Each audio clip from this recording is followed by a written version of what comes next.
Can y'all hear me now? That's weird. That was weird. I wasted a lot of time saying stuff that nobody else could hear. Appreciate you, Dom. Appreciate you, freaking Connor. I see that you go ahead and hook me up on that one. Wild Wave came through. I apologize. I don't know why I did that, but clearly the little red mark was over the microphone. I just didn't see it. It's one of those days. Like I was trying to say is it's that time of year, Jets fans, where we get the opportunity to actually start shining. We it's the off season. We get a chance to go ahead and start seeing what the future can look like, what kind of hope we have available to us. Tonight we got a special guest with us. We got Dom C of Project Prospect, right? He was at the Senior Bowl week. He was talking to a bunch of potential awesome prospects for this coming draft. And we're going to go ahead and pick Dom's brain tonight, kind of get an idea of what that looks like. What can the Jets do to kind of get this ship back on the right track? Can it be done in one draft? Do we need to do a couple more drafts? Who knows? But we got Dom sitting in the building tonight. I appreciate you guys for chopping it up with me. Connor, I see you in the building. Wild Wave, of course, in the building. You guys never miss a beat. So, yeah, let's go ahead and let's talk prospects for this 2025 New York Jets draft. I can do it all, I will never fall. It's the Renaissance, you know that I got the mother sauce, man. You know I'm the boss, I know what it costs. Have you won a loss? I'm so versatile, yeah, I'm a Renaissance, man. I can do it all, I will never fall. It's the Renaissance, you know that I got the mother sauce, man. You know I'm the boss, I know what it costs. Have you won a loss? I'm so versatile, yeah, I'm a Renaissance, man.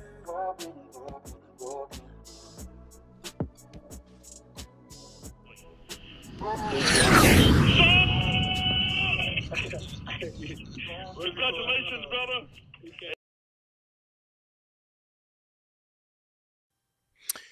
I'm going to go ahead and change that intro. We're supposed to go ahead and work on that in terms of swapping out that last soundbite, but life happens, man. I'm married. I got 4 kids. I got a job. Things happen sometimes. I didn't get to it. I will get to it. It'll be better. Hopefully by next time we do the Hangouts. This week's a little busy as well, but nevertheless, the season's over. Right, we all get stuck with watching the Chiefs and the Eagles playing this year's Super Bowl. I don't think many people are excited about that. It's kind of frustrating. So for me, as a Jets fan, I've already moved on into the offseason. I'm thinking about training camp. I'm thinking about freaking free agency, the freaking draft. I'm thinking about positive aspects as a New York Jets fan, which is where we tend to shine as a fan base. So tonight, we got Dom C in the building. Dom C was just recently at Senior Bowl week. He was able to go ahead and sit down, talk to a bunch of aspiring prospects that are going to be entering the NFL draft, an individual who's got some incredible insight as to what those prospects look like. It's going to be a short and show tonight. You know what I'm saying? I got to go ahead and set up the family's phones. We did a bunch of upgrades and swapping out cell phones tonight. So the kids have phones. Me and the wife got phones. So it's going to be a shorter show tonight, but I'm not going to waste any more of my time. Without further ado, my boy Dom C, he's in the building. What's good, my dude? I'm well, man. How are you? I'm doing good, man. I'm doing good. I can't complain, man. Like, you know what I'm saying? Life is good. Wife's happy. The kids are happy, which means that's right. I'm happy. That's right. Yeah, you know absolutely, dude. Yep. Absolutely. Well, glad to be here, brother. Glad to be shooting the shit with you, man. Yeah. Hell yeah, man. Listen. So you got the ability, the pleasure of being able to go out there and be a part of Senior Bowl week, where you got to talk to some of these individuals. You see them practice against one another. I know a lot of individuals are really, really keen on some particular prospects. I've seen a lot of people talking about bringing in Jackson Dart, apparently now moving up into the first round, which I think is absolutely insane. I've seen a couple of freaking mock drafts by Jets fans that actually have him as being pick number 7. Nevertheless, you got to put boots on the ground. You saw what it looked like. I wanted to go ahead and pick your brain. You've seen the head coach hiring. We got the GM. You've seen the coaching staff come together. The New York Jets, I think we discussed this, are not really that far apart from being able to go ahead and at the very least contend for maybe a playoff spot. So it's not a rebuild. It's more of a retool. Question for you is simple, man. What did you see? What excited you about this week while you were out there? It's always a fun week, man. This is year 4 for me. And it becomes a little bit easier each and every year, kind of know the lay of the land, know what to do, what not to do, where to go, where not to go, who to rub elbows with, who to stay away from, so on and so forth. So it's always good time. And man, like Jim Nagy and I have become friendly. he's a big part of the Scouting Academy where I went to school where I went to scout school. So you always have that kind of connection, alumni connection. There's probably an easy 50, 60 guys that went through that scouting academy that I know were there in the stands on the media side with me. So it's good, a good vibe, a good alumni vibe, and they do right, man. The Senior Bowl, Jim Nagy, the Senior Bowl does it right for everyone, the players especially, and even us, on the media side as well. But man, I mean, everything was kind of status quo, exactly how I thought. They had a bunch of really high end players, a bunch of guys that are going to hear their names called, all through the draft, but a lot of guys that you're going to see on day 1 and day 2, rounds 1, 2, and 3 are going to be called. You have the opportunity to, I take it as the Senior Bowl as really an opportunity to confirm what my eyes are seeing as I break through, as I, grind through the film. I don't change. I'm not one who changes my rankings based on how somebody does a Senior Bowl, because listen, it is what it is. It's Senior Bowl. There, it's not full contact. There's no tackling. They don't hit quarterbacks. Defenses don't blitz. So it's, there's a lot that's not real football. And I'm, on top of that, there's guys that ain't played football since October, November. You know what I mean? So everyone's just kicking rust off and trying to get back into it. You got quarterbacks that haven't thrown. You got quarterbacks throwing to new receivers. They don't have that, that kind of vibe yet. So, and the first day is usually just an install of offense and all that stuff. So they got, there's a lot going on.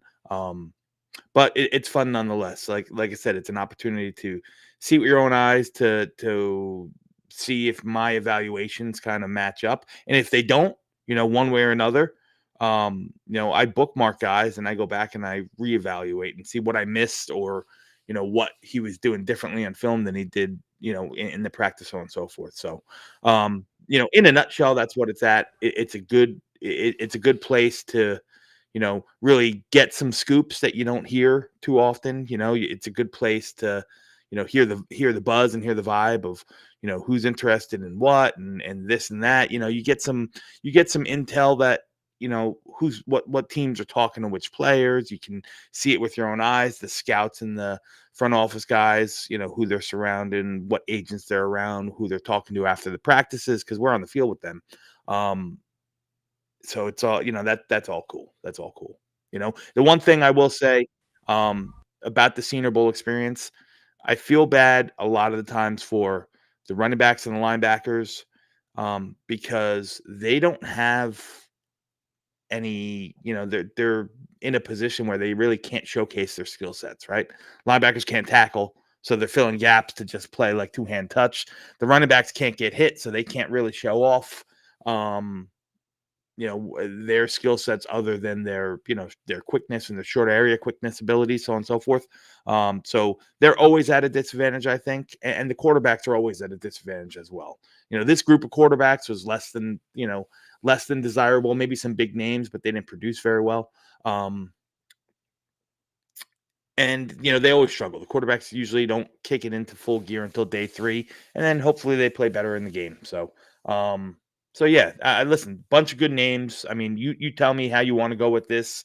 You want to see some. You want to talk about some guys that stuck out. You want to talk about some guys that kind of were played worse than my evals, and guys that fit for the Jets. We can go from there, man. Listen, I'm already seeing some individuals. They got their questions already locked and loaded in the chat. So I'm going to go ahead and bring those ones up. So I appreciate y'all. If y'all got a question for Dom, definitely put it in the chat. We're going to go ahead and pull it up and get to as many as we can. Tonight's Hangout is going to be a shortened one. I got to go ahead and set up a bunch of daughters' phones for school for tomorrow. So I got to jump off a little bit earlier tonight. But I do want to say this, Dom, in terms of the pick number 7. I know you and I have jumped on Green Bean Show. We kind of have different ideologies as to how we want to go about it. In terms of what you've done through your evaluation process, through going to the Senior Bowl and seeing some of these guys in person, Has your thought process of what the Jets should do with pick 7 changed? And if not, how so? Or if not, if not, how so? And if it hasn't, who's the individual you're looking at? If it was Dom running the Jets, that you'd want at pick 7? Well, I'll answer the last. I mean, I don't think anything that I saw at Senior Bowl really affected the way I would go, because if you look at 10 different analysts or whatnot, if guys who are in tune with this, you'd probably see this roughly the same 7 or 8 names at the top, maybe in different order or whatnot, but the same guys are at the top, and a lot of those guys weren't at the Senior Bowl, so I don't think it's going to affect my rankings, or that nothing that happened in Senior Bowl really would affect 7. I think the big sticking point with 7 is what happens with, in what direction does the Jets go with Aaron Rodgers? Because I think that plays a key part. Not to say that we're going to sit and draft a quarterback at 7. That's not an option, unless one of these, one of the top 2 were to somehow fall, but I don't think that's going to happen. And, it's not something that's like high on my priority list anyway. So, but I think it could affect Aaron Rodgers not coming back, could affect Devontae Adams. And I think that would probably put you more in a position of addressing, meshing value with need. So, with the premise that Aaron Rodgers does not come back and Tay Adams does come back, I think wide receiver kind of bumps up the list on the guys that I would be interested in at 7. Tet McMillan is one of them. He's a shade under 6'6". He's like 6'5" and 6'5" and a quarter, about 215 pounds. So, he's a true red zone beast, Gunny. I mean, the guy's a 50-50 demon, almost an 80-inch wingspan, big hands, secure, solid, that catch radius, that will catch anything that's thrown within a zip code away. Does work out of the slot as well. So, he gives you that power slot, that Alan Lazard vibe. Not skill set wise, I think he's much better than Alan Lazard, obviously. But at 6'5", he's also really good, running after the catch. So I think he's, in a situation where Adams isn't coming back, I think Tet McMillan is surely in play. Realistically, I think Tet McMillan surely it would be in play, or should be in the discussion with or without Adams, because Adams is short term, right? And when, like it or not, we still don't know what's going on with Garrett Wilson. I know that we control, we hold all the control in the situation. We can keep him here for another 3 years if we want to. You hope to get something done long term, yada yada. But it's not going to hurt you to have a guy like that. So, even if Tet McMillan wasn't available, there's other wide receivers that I personally would consider at 7. I don't think it's very heavy, a top heavy class. A guy like Emeka Egbuka out of Ohio State, I think is he's going to be he was a really good collegiate player. He was hurt last year, struggled a little bit last year with injury. But the year before and this year, I mean, he was surely dominated. He's arguably one of the top 2 route runners in the class. He's smooth at 6'1", about 205 pounds. He can operate from the slot. He can operate outside, even though he does most of his damage from the slot, a la Jackson Smith and Jigba. I think he's a little bit more nuanced at the top of his route running. He understands defenses. He understands how to find the soft spots in zone. He could be that quarterback's best friend. He would be a perfect Robin to the Batman of Garrett Wilson. So those are 2 guys that I've circled in the top of the, at 7 if I'm sitting there. I know the Jets fans wouldn't like this, but I'm a big fan of Will Johnson. I think Will Johnson, he only played 5 games this year. He dealt with a foot injury, a Lisfranc. But I have he's my 3rd overall player in the class. You talk about ball hawking, game changing potential at cornerback at just a shade under 6'2", 200 pounds, physical, long enough. He matches he matches wide receivers' movements so cleanly. Maybe not the best straight line speed. Some people question his athleticism, but he's so technically sound that he gets, his hands in the middle and breaks up balls. Really, really reactive, can break on balls when he's in zone, anticipates very well. He's a guy I absolutely love. I know the Jets fans don't want to take a corner that high, but I think that Will Johnson has such a high ceiling, and considering they got Aaron Glenn and Steve Wilkes, who really want to control the defense from the back front as opposed to what Solon Ulbrich did from the front back, I think that I think that the back end of the defense is something that's going to be paid attention to, whether it's free agency or the draft. There's going to be a lot of attention paid there. So I would probably sit right now. I would say those would be my three guys that I would hone in on is Will Johnson, if you look on the defensive side, or one of those two receivers on the offensive side. So you want to go offense predominantly. It sounds like you're more focused on making the offense better. Ted is a special talent. I think that that kid's size, his ability to go ahead and run routes, he doesn't drop anything thrown his way. Yeah. Like you said, huge complimentary piece to a guy like a Garrett Wilson. But when you look at in terms of best overall, you got him as your third best overall player. Who's 1 and 2? No, Will Johnson is my third best overall player. Third overall. Okay, so then who's 1 and 2? Abdul Carter's won by a wide margin. And then I have the kid out of Colorado, Travis Hunter, is my number 2 overall player in the class. Oh wow, okay, cool, Yeah. cool. So Travis Hunter is an individual that I think can be special, right? I think that he's got some special traits. A lot of individuals feel like, maybe the level of competition, his ability to go ahead and play both sides of the ball speaks to the level of competition he's kind of faced off against. I mean, again, not something we have to worry about. He's not going to be there at pick 7. Yeah, and neither is Abdul Carter. I mean, Abdul Carter is going to be off the board in the top 3 picks. That's his floor. Yeah, no, 100%. Yeah, if somehow he falls, the Jets, of course, run up to the podium and they go ahead and they turn in that card. But yeah, no, I don't see a scenario in which that dude's dropping the number 7. Yeah. But we got a question for you here. We got from NY17. Give me the late round gems. So when you're thinking about the late rounds, is there anybody specifically that's already popping in your mind that's going to be a steal for the Jets? Oh man, there's so many of them. I mean, there's a kid that small school kid, FCS school out of Sacramento State, Jackson Slater. He's an interior lineman. The moment wasn't too big for him. The competition level was much higher than what he faced all through his collegiate career. And he held up, in the, as good as any of these, big time names that are going to go off in the first and second round. He's a day 3 guy I would love to throw a target at. He can give you flexibility at either guard spots. He said, I had a chance to sit down with him for a while. He told me he was going to take snaps. I got to be honest with you, off the top of my head, I don't remember him taking any. But he's definitely a guy that I think could, be a good pipeline player. And that's what you're talking about day 3, right? You're talking about guys that can come in and, maybe not start right away, but maybe be ready to go when the starter is out. And in this situation, we don't know what we're doing with AVT after this year. We don't know, Simpson's in his last year of his contract as well. So I think the interior is going to be a place where you're going to have to address it with youth and get those guys ready. There's a couple defensive ends that I really, really like that I think could be day 3 guys.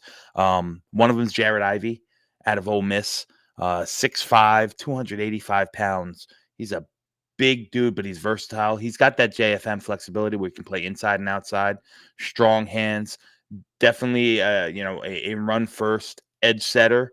But, for a guy that big, he can also get at the quarterback. Very, very, very good power rusher. You like to see him increase that pass rush tool bag a little bit to add a little bit more in there. But, a real solid guy. I think he's a day 3 guy that I would hone in on. Another edge as well, Savion Jones, out at LSU. Another same physical makeup, strong as an ox. Guy plays with a ridiculous motor. he's got inside outs of versatility. So, and Wilkes is very versatile in his defense. He's run 4-3s and 3-4s, and he could be multiple with it. So you could have guys like Savion Jones who can line up on that as your 3-4 defensive end at the 5, like over the tackle, or he can line up. He can line up outside as a 4-3 end. You can move him inside to rush from the inside and pass downs. These are all day 3 guys that I think are really going to punt past the coverage, if you will. Okay. So you've got a couple of gems. So do you see a situation? Okay, so for one of the guys that I really like is Tez, not Tech, but Tez, right? Tez Johnson, yeah. Tez Johnson. I think uncoverable at the Senior Bowl. When I tell you that kid can move like nobody I've seen, like the short area quickness and the suddenness that he plays with. He created 5 to 7 yards of separation in every single opportunity that he had. Every single opportunity he has, fast as a whip. I think he was the 100-yard meter champion as a high school and senior. So he's got that straight line speed. Right. The problem with Tez Johnson, man, and why he's going to tumble a little bit. He's in the 1 percentile in body weight. In terms of size, yeah. He weighed in, official weigh-in at Senior Bowl was 156 pounds. Jeez. Now think about that. My oldest daughter weighs more than that. What's the cat from who went to Houston, and why is his name's drawing a blank on me? 2 years ago, Tank Dell. Dell. Gotcha. Yeah. Tank Dell was small. They thought Tank Dell was going to be too small for the NFL. He was 171 pounds, so he's 15 pounds bigger than Tez Johnson. So there's that. And fun fact about Tez Johnson. You know who his stepbrother is? I do know. Yeah, I do know. Yeah. He was adopted by the Knicks family. Yeah, which is pretty awesome. It's a pretty awesome story. Yeah. So that's Bo Nix's little brother. Yeah. Bo Nix. I mean, I feel like a guy like that, you know what I'm saying, you take the chance at bringing into the building, but I don't know if you risk that, with a premium pick. Where do you see Tez potentially going in this draft? Listen, his size is just not going to fit every, he's not going to be high on a lot of boards, realistically. I think that he could, I think by skill alone, I think he could go on day 2, maybe in round 3. Yeah. I think he's going to, there might be, listen, there's been Tank Dell was a 3rd rounder. Tutu Atwell was a 2nd rounder. He's also a very small, slight in frame. What's his face in Philly? He was a 6 overall. Yeah, Devontae Smith. I mean, yeah, but he's 185 pounds. That's 30 pounds more than Tez Johnson. So realistically, I think the ceiling for Tez is somewhere in the 3rd. But I wouldn't be surprised if he slipped down through to day 3, just because some teams aren't even going to consider him at that size. Okay, fair enough. All right, we got a couple more questions here. Let me go ahead and start ringing through these. So we got Connor with Dom. What are your thoughts on Mike Green at number 7? So he's an interesting name. He's really good. I will say that he is dynamite. He weighed in taller and heavier than he did on his Marshall program this year. So they had him at about 6'2.5", 245, and he actually measured in closer to 6'4", 255. And it didn't affect his twitchiness, his bend around the corner, all that good stuff. You talk about defensive pass rush bag, he's got it all. He's a very, very skilled, high level pass rusher. He's a little short in his arms. At sub 30, sub 32-inch arms isn't ideal for the position. And the big thing with Mike Green is he's going to have some red flags for some off the field stuff that is just coming to light. So I don't know how that's going to affect him or his draft status. How would I feel with him at 7 if you told me that Steve Wilkes, wants to line him up, opposite Jermaine Johnson or something like that, and he's going to be, he's going to be a guy. Right now, I'd probably, he's pretty good against the run. I'm not trying to throw shade on him, but right now, I think early on in his career, similar to Will McDonald, he's going to be more of um, a DPR, designated pass rusher, at first before he kind of works into it. So 7 might be a little rich for me at that spot. There's other edges that I would consider at 7. I don't know about him. Fair enough. Fair enough. Mm-hmm. All right. Next question we got for you from Wild Wave. How's Will Johnson's tackling? Heard it was terrible. Yeah, not his strongest part of his game. Keeping it real, it's not. Listen, I'd put it right up there with the same level as Sauce. Like, Willing, just not very developed into it. That's not his game, man. His game is shutting down half of the field. That's what he did at Michigan. He turned the ball over. He shut down, wide receiver ones. They didn't throw his way. So listen, I'd be lying if I said, he was Jamie and Sherwood-esque in his tackling ability. He's far from it. But if every prospect is going to have some part of their game which needs some work. And if you told me that you're getting an elite, piece to your pass defense, someone that can affect and turn a game over on its head by turning the ball over. I mean, the guy had 5 in his career, and really in 2.5 years, because he only played half a year this season. He had 5. He returned 5 interceptions for touchdowns. The guy's a big play waiting. He's a ball hawk. Is a big play waiting to happen. So I'll take the less than desirable tackling skills on the perimeter. Yeah, now we need playmakers on this team. Football That's players, right. football players. That's right. Okay, all right. Another question from you from Tony O. Do we still have the same scouts? It's concerning that no changes have been made. So that's a fair question, Tony, and I'm going to explain it to you. So the scouts are contracted from May to May. So they start their contracts in May, and they start, they're on the road. They're doing their, they're grinding. They're on the road, 200 plus days a year, going to games, doing, doing quality control, doing background checks, talking to coaches, talking to old coaches. That's this, that, the other thing. So, we fired the GM and the head coach, December and January, right around there. Yep. There's no way that you can get rid of the scouting department at that point because you couldn't get ready for the draft in that short period of time. Committed. They've been doing work on this class probably starting 2 years ago. So come May, I think you could see a turnover in some of the scouts, and then there's going to be some of the guys that stay, that there's going to be some guys that hang on. But in terms of true scouts, they're the guys who are going to, they're going to be right through with the Jets, right through the draft, because they're the ones who've done all this work. Now, obviously, Muji and the new guys in charge will be the one how they, take that information that the scouts are giving them, so on and so forth, and process it. That's a different, that'll be different. And they could bring in a whole new set of scouts come May, but through this draft cycle, these guys are going to stay. Okay. I mean, fair enough. I mean, at the end of the day, it's about evaluating the talent. You bring your findings to the general manager. You bring them to freaking Aaron Glenn, and they get to make the ultimate decision on who we're going to bring in.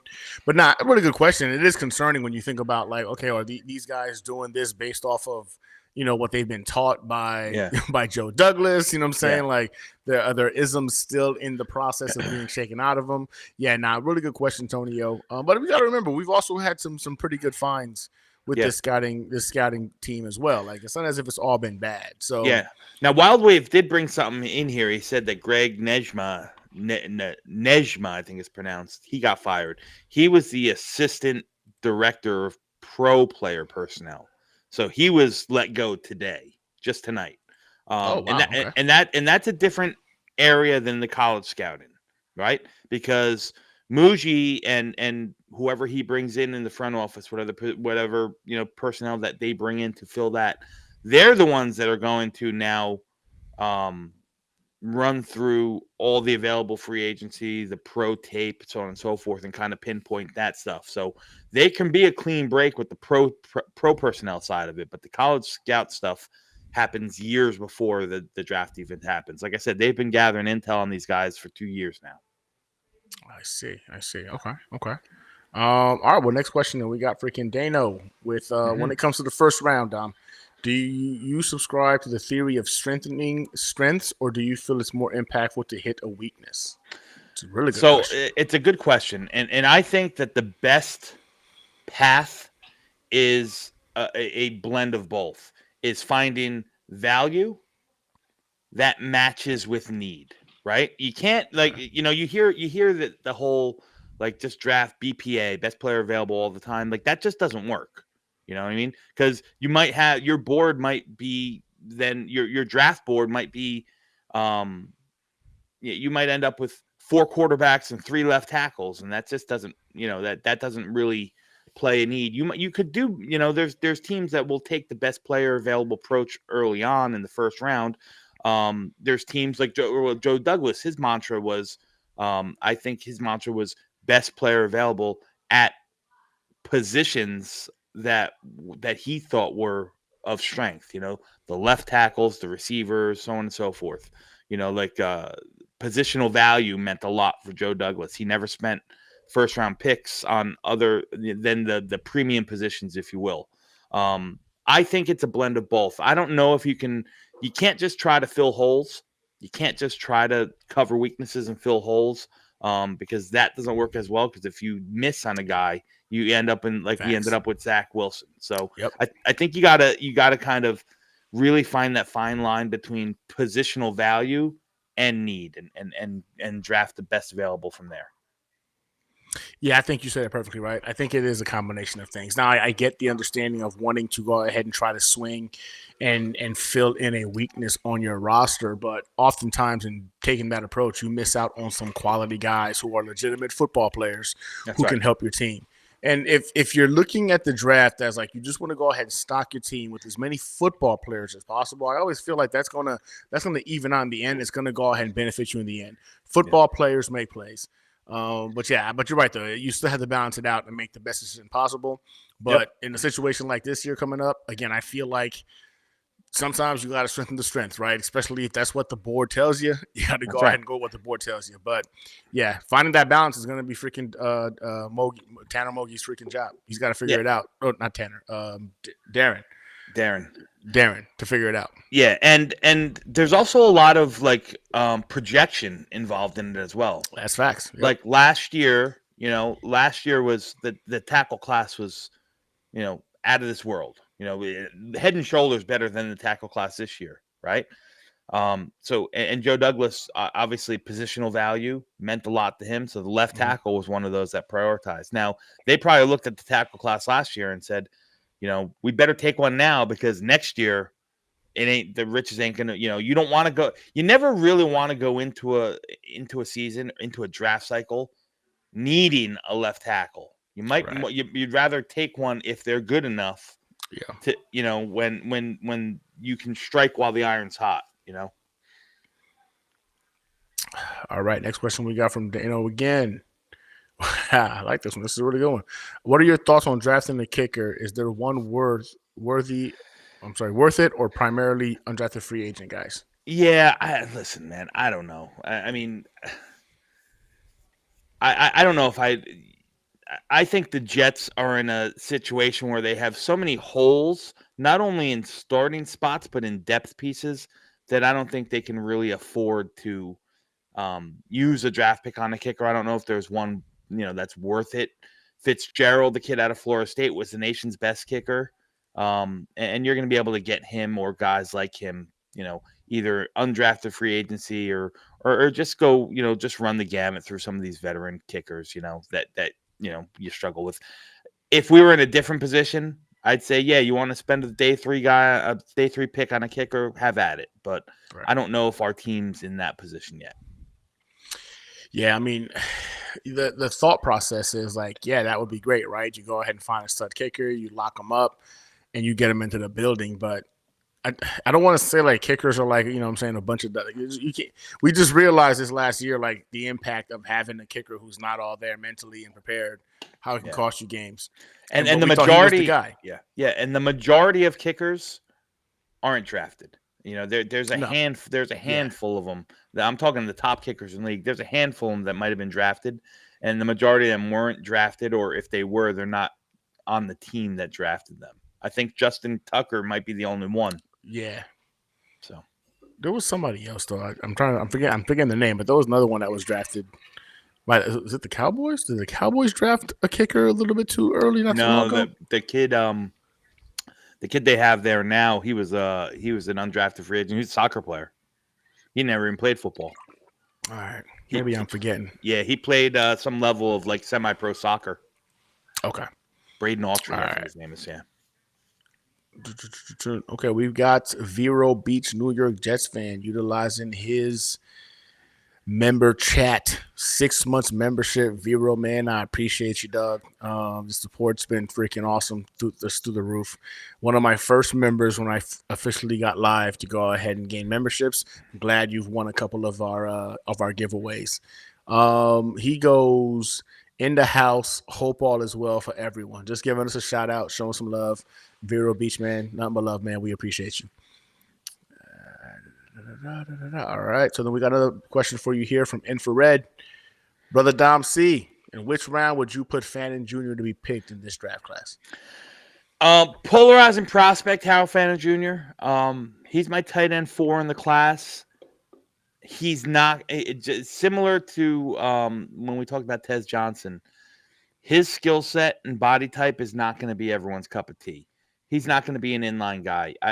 And I'm not comping him to him, but think about the type of tight end that like Mike Gesicki in Cincinnati is. Think about the type of tight end that Evan Ingram down in Jacksonville is, where they're more big slots, power slots, than they are inline guys. Fannin has a lot of work to do, really developing and being able to affect the game in run blocking situations. I think he might be. I know that he's much more receiver. He's a very good one. He's much more receiver than he is blocker right now. I'd be surprised if he's taken before round 3. I think that's kind of the soft spot for him. Again, he's going to be a guy that not a lot of teams have very high on their board because of his limitations. You're muted again, bro. Sorry, you're saying round 3, round 4? I think round 3 is probably a soft spot. He could slip into round 4, depending on how he tests at Mobile. But I'd probably say he's off the board by round 3. Fair enough. Yeah. All right. Next question. We got Sharp Instincts with any updates on Aaron Glenn's health and sanity after watching hours of Jets film produced and directed by Saleh and Hackett. Oh man. Wow. That's a good question, Don. What do you think? Well, how do you think Aaron Glenn is taking all in watching that tape of that freaking nightmare? Listen, I can't speak. I don't obviously know the guy, but I will say the vibe that I get from him is that Aaron Glenn he gives zero fucks, man. He doesn't care what happened before. This is a new day, new era. He's going to do it his way. He's probably just blocking out all that noise. Yeah, I'm with you, man. I think a guy like Aaron Glenn, again, we've been talking about wanting to bring an adult into the building for so long now that he embodies that philosophy of bringing an adult into the building. I think what it boils down to is there's a lot of bad tape, a lot of bad film, a lot of bad habits. I think he's going to have to kind of not only identify but figure out how to break. Is it more on the play or is it laziness? Is it bad coaching? Lots of questions need to be answered there. But nah, man, it's got to be a nightmare situation to just go ahead. I feel like it's the equivalent of Sean Payton coming into Denver and then like seeing just how fucked up the organization was. Now, granted, all of us Jets fans came to the defense of Nathaniel Hackett. Keep my OC's name out your motherfucking mouth. We bought into that whole Aaron Rodgers hype. But we just realized that there was a lot of truth to that in regards to how chaotic it was. And it took him a year to kind of get that purged out of the building for them to go ahead and make a playoff run. But I think that's what Aaron Glenn's going through right now. I think he's going through that process of he's looking at at what's been, and he's like, "This is gross. We've got to fix a lot of things here." Um, but again, I think a lot of it has to do with coaching. I think we've got good players, man. I really do. I believe we've got some good players on this roster. I think we've got some studs on this roster, and they just want to be coached. They want to be led. They want to go ahead and be directed as to how to get better. They weren't getting that from this last regime, and I believe wholeheartedly that Aaron Glenn is going to be able to give them that. Yeah, truth, man, truth. Truth's being spoken. All right. I mean, I think that's how much interest in QB. Okay, boom. Here we go. Dom, I'm not interested in QB for the first 5 rounds. Any chance that Miles Frazier falls to us in the 4th or 5th round? The tackle from LSU. So, if you follow me on Twitter, you've seen me since November, December, singing the praises of Miles Frazier. That's my guy. He's a guard. He's not a tackle. He did bump out to tackle at the request of some of the NFL coaches day 3 at the Senior Bowl practices because he was so dominant at guard. And he's got the length. He's got the size and the length that some people wanted to see him, how his feet worked and how he moved outside tackle, and he killed it. So he's my 5th overall interior lineman. I have a 3rd round grade on him. Him falling to the 4th would be music to my ears because he's just one of those guys that I planted my flag in early and often. He's arguably the best interior lineman in terms of pass protection. He plays like a dog. He's physical. He's got long arms. He's got strong hands. Technically sound. You put him in a power scheme where he's kicking out on the defensive end, it's like game over. You know what I mean? So I love Miles Frazier. I've been in love with him since the fall, and he's been one of my guys. So I hope he falls to his wild wave. How would you feel about reaching for him in the draft? Like, what if you had to reach for him a little bit? Where do you cap him at? His 3rd round guy? Yeah, I think third. I think our spot at 3rd, I would be more than comfortable taking him there. Okay, and cool. Even understanding that, listen, he's going to come in, and I feel this wholeheartedly. This is just my evaluation of him. I think he comes into the NFL, whether he's a 3rd round, 4th round, 5th round pick to whatever team, and I think he competes and earns a starting job. That's how good I think he is. I think he's ready. I think he's built for it. I think he's ready for it. He's got the right headspace. He plays right. He's got no flags whatsoever in his game. So, listen, if you plugged him, I would be completely cool with plugging him in and letting him and AVT play it out on the right side. One of them is going to be your right tackle. One of them is going to be your right guard. Probably AVT off the tackle.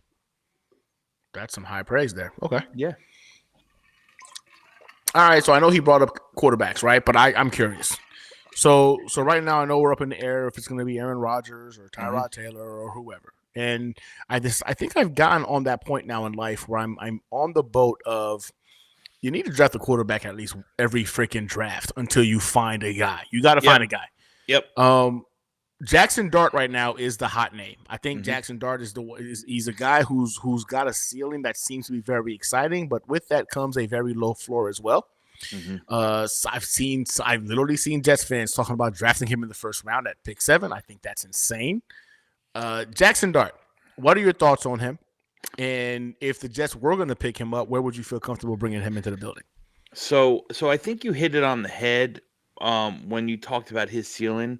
I think he's got the ceiling of a really good start in the NFL. Yeah. But he's got to have one of those perfect situations where things align to really get to that spot.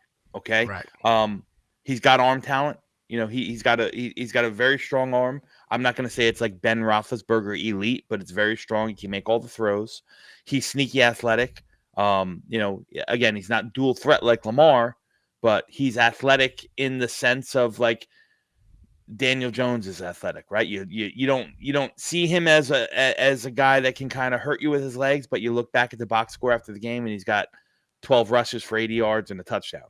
You know what I mean? Like that kind of athletic. The problems with Dart are really fundamental. his footwork is so bad, and the fact that he doesn't use his lower half right and step in and lean into his throws, create that torque and that power from the ground up. He just doesn't do that. On top of that, he came from Ole Miss, and Ole Miss is a very, what's the word, anti-pro style offense where, Right. Lane Kiffin's a brilliant, play design and play scheme with his play scheme. He will always throw to a one-on-one match. He will always force a one-on-one matchup in space where it's a matchup disadvantage to the defense. So a lot of quick screens where he can get a guy in space on his, lined up against a safety. He'll motion everyone away and kind of leak a tight end out on a linebacker. He does that kind of stuff. So not a lot of pre-snap, pro-snap adjustments are needed by the quarterback. I think Dart has the physical capabilities to be a good NFL quarterback, like I said, but he's going to need that Jordan Love treatment. And it's funny, not comping him to Jordan Love, but Jordan Love had had a lot of the same issues in his evaluations coming out of Nevada. Strong arm, rocket arm, needs to really learn how to play quarterback because he came from a weird scheme. And I think that's the same with Dart. I would take Dart. I wouldn't take him before round 3 because I just think you're taking a guy that is not going to be NFL ready for a couple years. But if the all the forces align, you got a guy that might have the best ceiling out of any quarterback in this draft class. In this class. Yeah. I think you said it beautifully. I think in terms of his ceiling, it's just impressive. I watched some tape on this kid, man, and I've seen him do some incredible things. I think the biggest game that stood out to me, not Alabama. Was it the Alabama game? I watched his tape. He had a good Alabama game since South Carolina, who had a really good defense. I thought he played very well with. But yeah, listen, he does a lot of nice things. Yes. And he's a tough son of a bitch. He was recruited as a safety. So he's got that kind of mentality. I did not know that. Okay. At 6'2", 220 pounds, he's got enough size. He's not a small kid. He's not Josh Allen, but no. He's also not Zach Wilson. In terms of body size and play style. Yeah. Yeah, I feel like, third round, okay. For me, I was thinking second. He'd be worth the flyer on in the second. I don't know. Listen, if I gotta be honest, there's gonna be a team that thinks. Oh, he's going in the first. I think he's gonna go in the first. I think so. As well. Yeah, same here. I think so too. Which is why I felt like second. If he falls to the second, then we got to take an opportunity to get him there because he won't make it past the second round. Yeah. But I do believe, like you just said, that someone's going to look at him and think, you know what, I can work with these traits, and they're going to go ahead and bring him into the building. Correct. The quarterback class this year is not really that impressive. Cam Ward, Correct. Shedeur Sanders, they're not what I would consider to be franchise changing guys. Could they be good starters in the league? Maybe.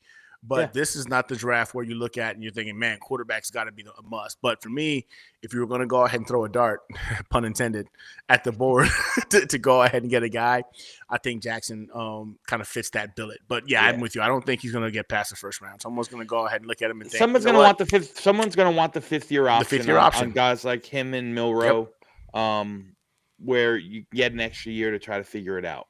So 100%.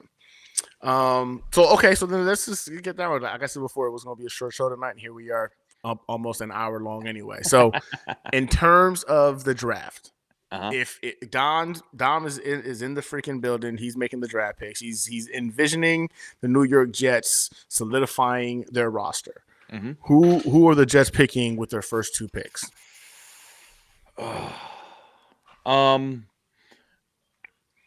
I'd probably go, depending on how the board fell, it's hard to say. But like I said, I think I'm leaning right now. I think I'm leaning Tent McMillan. If the board falls how it's supposed to. And then I'd probably touch the defensive side, the trenches, either edge or defensive tackle. I think both classes are very deep. So you don't have to spend a first round capital to still get a guy that can come in and affect the game right from Jump Street.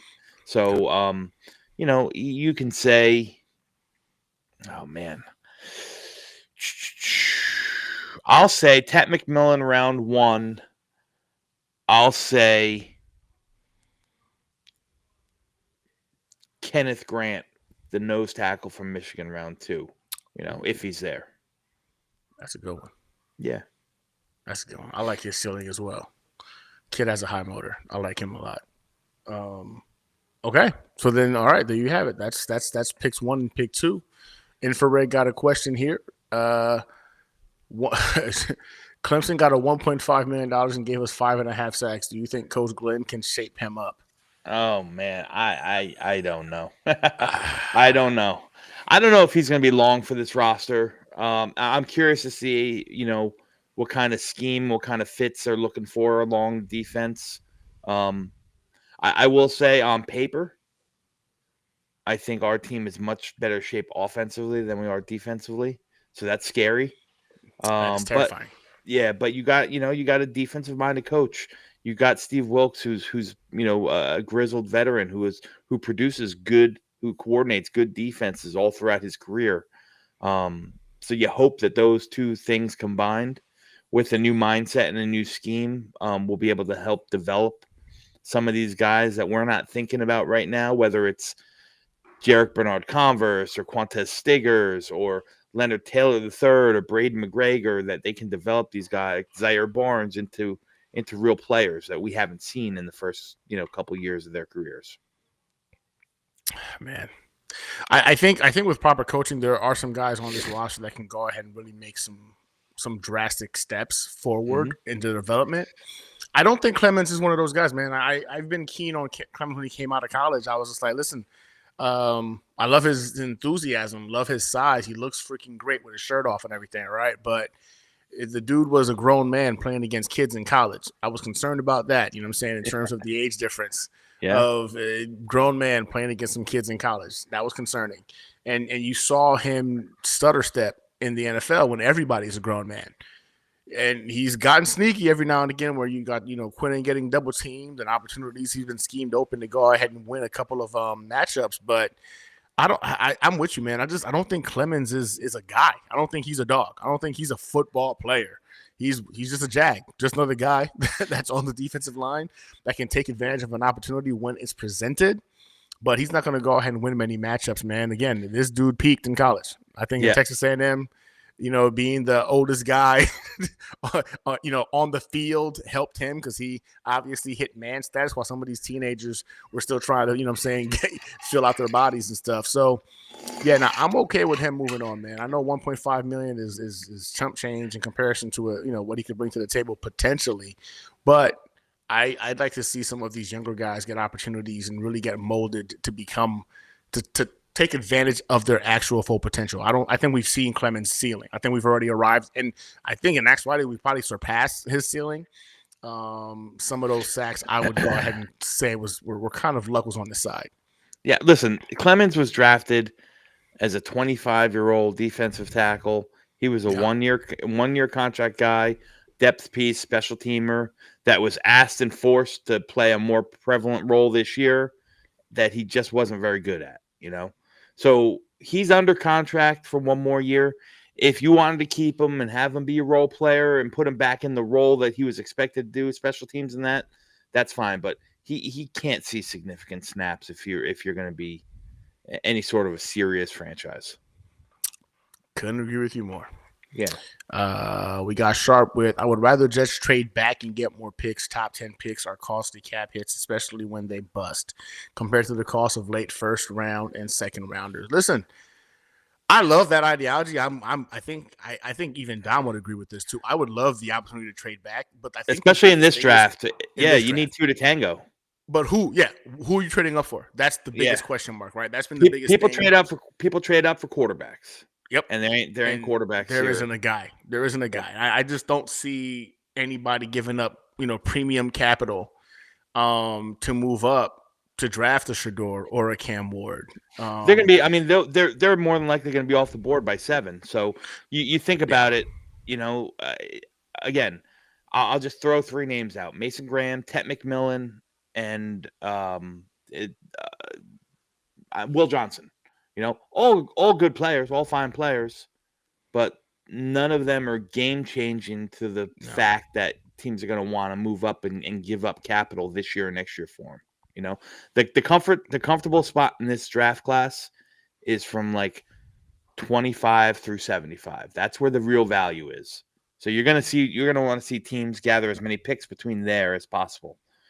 To come up to 7, the value is just not there. It's just not a top heavy class. It's a shitty year to have a high pick.